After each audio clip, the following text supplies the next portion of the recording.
आज से करीब 1 साल पहले, मतलब मैं माफ़ी चाहता हूँ कि मैं गुजराती में नहीं बोल पाता हूँ, मुझे हिंदी में ही बोलना पड़ेगा, पर मुझे अंदाज़ा है कि गुजरात में हिंदी का सम्मान बहुत ज़्यादा है। इस गुजरात से ही महात्मा गांधी ने हिंदी का आंदोलन शुरू किया। इसी गुजरात से दयानंद सरस्वती ने हिंदी भाषा में सत्याग्रह प्रकाश लिखा। तो मैं हिंदी का विद्यार्थी हूँ और मुझे इस बात का ठीक से अनुमान है कि हिंदी का सम्मान हिंदी क्षेत्र के अलावा जहाँ सबसे ज़्यादा है, वो गुजरात ही है। तो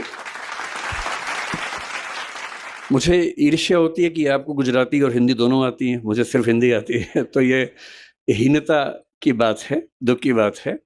पर हिंदी समाज में जो बच्चे पैदा होते हैं, उनका दुर्भाग्य है कि उनको कोई दूसरी भाषा सीखने का उतना अच्छा मौका नहीं मिलता है, शायद ये वजह होगी। क्योंकि मैं महाराष्ट्र जाता हूँ, वहाँ लोग मराठी, हिंदी दोनों बोलते हैं।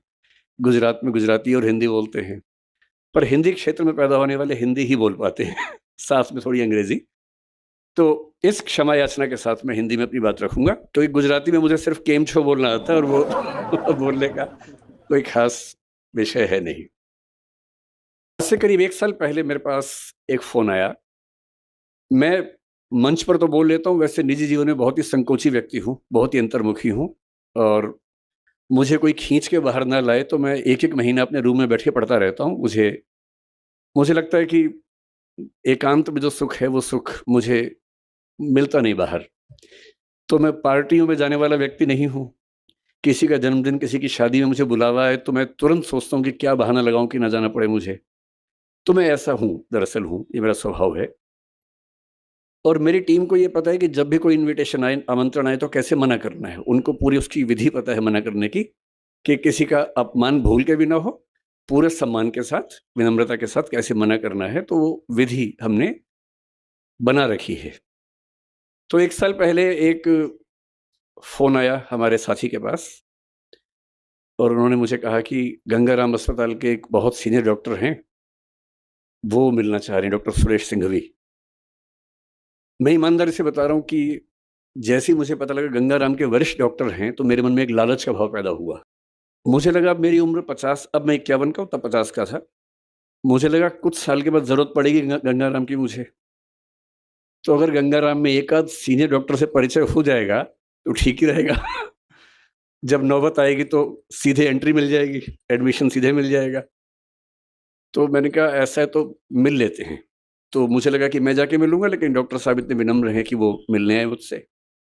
तो मैं स्पष्ट रूप से कह रहा हूँ, मेरे मन में एक ही लालच था कि वो आएँगे और मैं इतनी नेटवर्किंग कर लूँगा कि बुढ़ापे में दिक्कत आए तो मेरा इलाज ठीक से हो जाए। बाकी ज़रूरतें मुझे पड़ती नहीं है, एक ही ज़रूरत लगती है, कभी डॉक्टर की ज़रूरत पड़ेगी तो रास्ता निकल जाएगा।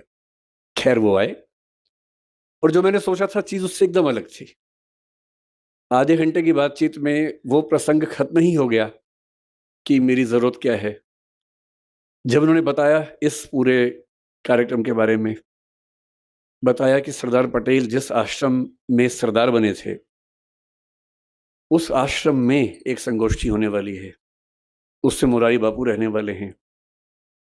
और जब सारा वर्णन किया, निरंजना जी का बताया कि कैसे उनके पिता जुड़े थे पटेल जी से, वो खुद भी बचपन में जुड़ी रहीं। तो मेरे मन में लालच बहुत बढ़ गया। अब वो लालच खत्म हो गया डॉक्टर वाला, अब दूसरा लालच बढ़ गया। क्योंकि मुझे सबसे ज़्यादा सुख मिलता है ऐसे स्थानों पर जाकर जहाँ कोई महान व्यक्ति अपना समय गुज़ार के गया हो। जैसे मैं आज से कुछ साल पहले करमसद गया था जहाँ सरदार पटेल का जन्म हुआ था। उस घर में 1-2 घंटे रहा। छत से लेके ज़मीन तक सारा एक-एक कमरा देखा वहाँ पर। साबरमती आश्रम भी गया था, दांडी भी गया था, गुजरात आया तो लोथल भी गया, सब जगह गया। बारडोली मुझसे छूट गया था। शायद नियति थी कि जानबूझ के छुड़वाया होगा नियति ने। तो जब मुझे पता लगा कि बारदोली के या बारडोली के आश्रम में जाके वहीं उसी घर में रहने का मौका मिलेगा या बैठने का मौका मिलेगा जहाँ सरदार पटेल रहते थे, जहाँ महात्मा गांधी भी आते थे, तो मुझे लगा इससे बड़ी उपलब्धि क्या हो सकती है। बोलना तो ठीक है, मैं अध्यापक हूँ, बोल ही देता हूँ, तो मैंने कहा ठीक है मैं आऊँगा, लेकिन इससे मेरा लाभ ज़्यादा है, आपका लाभ कम है। और जब से आज मैं सुबह से आया हूँ, मैं कल रात को सूरत आ गया था, आज सुबह यहाँ आया और जब से आया हूँ तो वो मेरा भाव बढ़ता ही जा रहा है। ऐसा लग रहा है कि बड़े शहरों की चकाचौंध में हम लोग बहुत कुछ छोड़ देते हैं, जो ऐसी जगह पे आके समझ में आता है कि जीवन का असली मतलब क्या होता है।